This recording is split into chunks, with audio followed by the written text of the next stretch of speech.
Hello friends, welcome back to my YouTube channel. അപ്പം നല്ലൊരു pineapple ഉപ്പിലിട്ടതിൻ്റെ recipe നോക്കിയാലോ. നല്ല എരിവും പുളിയും മധുരവും ഉള്ള നല്ല ഒരു അടിപൊളിയായിട്ടുള്ള എല്ലാവർക്കും ഇഷ്ടപ്പെടുന്ന ഒരു പൈനാപ്പിളിൻ്റെ ഉപ്പിലിട്ടതാണ് ഞാൻ ഉണ്ടാക്കുന്നത്. ഇത് പൈനാപ്പിൾ വെച്ചിട്ടോ ക്യാരറ്റ് വെച്ചിട്ടോ അല്ലെങ്കിൽ നമ്മളെ കക്കിരിക്ക വെച്ചിട്ടോ എന്ത് വെച്ചിട്ടോ നമുക്കിത് ഉണ്ടാക്കാം. അപ്പോൾ എനിക്കിവിടെ നല്ല പഴുത്ത ഒരു ഫിലിപ്പീൻസ് പൈനാപ്പിളാണ് കിട്ടിയിട്ടുള്ളത്. ഇത് ഇന്ത്യൻ പൈനാപ്പിൾ അല്ല. അപ്പം ഈ പൈനാപ്പിൾ ഇനി നമുക്ക് ഒന്ന് കട്ട് ചെയ്തിട്ട് എടുക്കണം. അപ്പോൾ അതിന് ഞാൻ ആദ്യമായിട്ട് ഇതിൻ്റെ ആ ഒരു മിഡിലിൽ ഒരു കുറച്ച് ഹാർഡായിട്ടുള്ളൊരു ഭാഗമുണ്ട് ഈ നടുക്കേത്തത്. അത് ഞാനതങ്ങ് കട്ട് ചെയ്ത് മാറ്റിക്കളയും. അത് യൂസ് ചെയ്യില്ല, കാരണം അത് ചിലപ്പോൾ നമ്മൾ ഇത് കഴിക്കുന്ന സമയത്ത് ഈ നമ്മളെ വായ ചൊറിയും. അതുകൊണ്ടാണ് ആ ഒരു പോർഷൻ കട്ട് ചെയ്ത് കളയുന്നത്. അപ്പോൾ ആദ്യം ഈ എല്ലാ പീസിൻ്റെയും ആ നടുഭാഗം ഒന്ന് കട്ട് ചെയ്ത് മാറ്റിയതിന് ശേഷം പിന്നെ നമുക്ക് ഇഷ്ടമുള്ള ഷേപ്പിൽ ഇത് മുറിച്ചെടുക്കാം. അപ്പം ഞാനിവിടെ ചെറിയ ചെറിയ പീസായിട്ടാണ് കട്ട് ചെയ്തെടുക്കുന്നത്.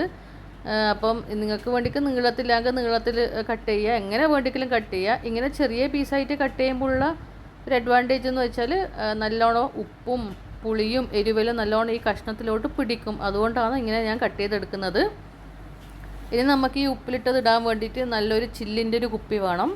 പ്ലാസ്റ്റിക്കിൻ്റെ കുപ്പിയൊന്നും യൂസ് ചെയ്യരുത് ഇതിന്. പിന്നെ പ്രത്യേകം ശ്രദ്ധിക്കേണ്ട കാര്യം എന്ന് വെച്ചാൽ ഈ കുപ്പിയിൽ വെള്ളത്തിൻ്റെ അംശമൊന്നും ഉണ്ടാവാൻ പാടില്ല. അങ്ങനെ ഉണ്ടെങ്കിൽ പിന്നെ നമ്മൾ ഈ ഉപ്പിലിട്ട് കഴിഞ്ഞ് കഴിഞ്ഞാൽ പെട്ടെന്ന് ഇതിൽ പൂപ്പൽ പിടിക്കും.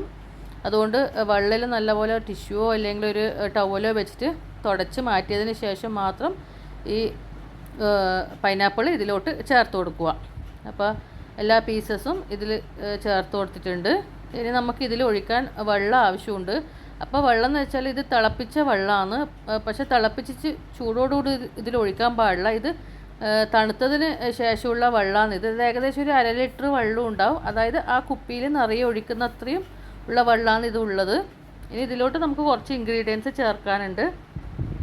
അപ്പോൾ ആദ്യമായിട്ട് ആവശ്യത്തിനുള്ള ഉപ്പ് ചേർത്ത് കൊടുക്കുന്നുണ്ട്. അപ്പോൾ ഞാനിവിടെ 2 ടേബിൾ സ്പൂൺ ഉപ്പാണ് ഇതിൽ ചേർത്ത് കൊടുക്കുന്നത്. പിന്നെ അതിനുശേഷം ഇതിലോട്ട് 1 ടേബിൾ സ്പൂണ് ഷുഗറും കൂടി ചേർത്ത് കൊടുക്കുന്നുണ്ട്. ഇത് നല്ല മധുരമുള്ള പൈനാപ്പിളാണ്. എന്നാലും ഈ ഒരു വെള്ളത്തിൽ ഈ ഒരു പഞ്ചസാരയും കൂടി ചേർക്കുമ്പോൾ നല്ലൊരു ടേസ്റ്റ് ആയിരിക്കും. പിന്നെ നമുക്ക് പുളിക്ക് ആവശ്യമായിട്ടുള്ള വിനീഗർ, വൈറ്റ് വിനീഗർ ചേർത്ത് കൊടുക്കണം. അപ്പം ഞാനിവിടെ പുളിക്ക് കണക്കായിട്ട് ഒരു 3 ടേബിൾ സ്പൂണ് വിനീഗറാണ് യൂസ് ചെയ്തിട്ടുള്ളത്. അപ്പം ഇതെല്ലാം നല്ല പോലെ ഇപ്പം തന്നെ മിക്സ് ചെയ്തെടുക്കണം. കാരണം നമുക്ക് ഈ കുപ്പിയിലോട്ട് ഒഴിച്ച് കഴിഞ്ഞാൽ പിന്നെ നമുക്കിത് മിക്സ് ചെയ്യാൻ പറ്റില്ല. അതുകൊണ്ട് നല്ലപോലെ ഇതെല്ലാം മിക്സ് ചെയ്തതിന് ശേഷം നമുക്ക് ആ ഒരു വെള്ളം ഇതിൽ നിറയെ ഒഴിച്ചു കൊടുക്കാം. അപ്പോൾ ഈ വെള്ളം ഫുള്ള് ഇതിലോട്ട്, അതായത് ഈ പൈനാപ്പിൾ മുഴുവൻ മുങ്ങി കിടക്കുന്ന രീതിയിൽ വേണം ഈ ഒരു വെള്ളം ഒഴിക്കാൻ വേണ്ടിയിട്ട്. അപ്പം ഇത് ഫുള്ള് ഒഴിച്ചു കൊടുക്കുന്നുണ്ട്. അപ്പോൾ അതിന് ശേഷം ഇനി നമുക്ക് എരിവിന് ആവശ്യമായിട്ടുള്ള പച്ചമുളക് ചേർത്ത് കൊടുക്കാനുണ്ട്. അപ്പോൾ ഞാൻ നല്ല എരിവുള്ള ഒരു 5 പച്ചമുളകാണ് എടുത്തിട്ടുള്ളത്. അപ്പോൾ ഇവിടെ ഇങ്ങനെ ചെറുങ്ങനെ ജസ്റ്റ് ഒന്ന് കട്ട് ചെയ്തിട്ട് ഇട്ട് കൊടുത്തു കഴിഞ്ഞാൽ അതിൻ്റെ എരിവ് ഈ വെള്ളത്തിലോട്ട് അങ്ങോട്ട് ഇറങ്ങും. അപ്പം നമുക്ക് ഈ പച്ചമുളക് ഈ വെള്ളത്തിലോട്ട് നല്ലപോലെ ഒന്ന് കുത്തി വെച്ച് കൊടുക്കാം. ഇതിപ്പോൾ ഇന്ന് നമ്മൾ ഈ ഒരു ഉപ്പിലിട്ടത് ഉണ്ടായിക്കഴിഞ്ഞാൽ നാളെ തന്നെ നമുക്കിത് കഴിക്കാൻ പറ്റും. കാരണം ഇത് അധികം ദിവസമൊന്നും വേണ്ട. അപ്പോൾ നമ്മളെല്ലാ പച്ചമുളകും ഇതിലോട്ട് ഇങ്ങനെ ചേർത്ത് കൊടുക്കുന്നുണ്ട്. അപ്പോൾ അതിനുശേഷം ഇത് അടച്ച് വെച്ചിട്ട് അങ്ങ് മാറ്റി വെക്കുക. അപ്പോൾ ഇത് നമുക്ക് നാളെ തന്നെ ഇതെടുത്തിട്ട് കഴിക്കാൻ പറ്റും. അത്രയും ഒരു ദിവസം മാത്രം മതി ഇതൊന്ന് സെറ്റാവാൻ വേണ്ടിയിട്ട്. അപ്പം ഈ വീഡിയോ ഇഷ്ടപ്പെട്ടാൽ ലൈക്ക് ചെയ്യുക, സപ്പോർട്ട് ചെയ്യുക. Thanks for watching my video.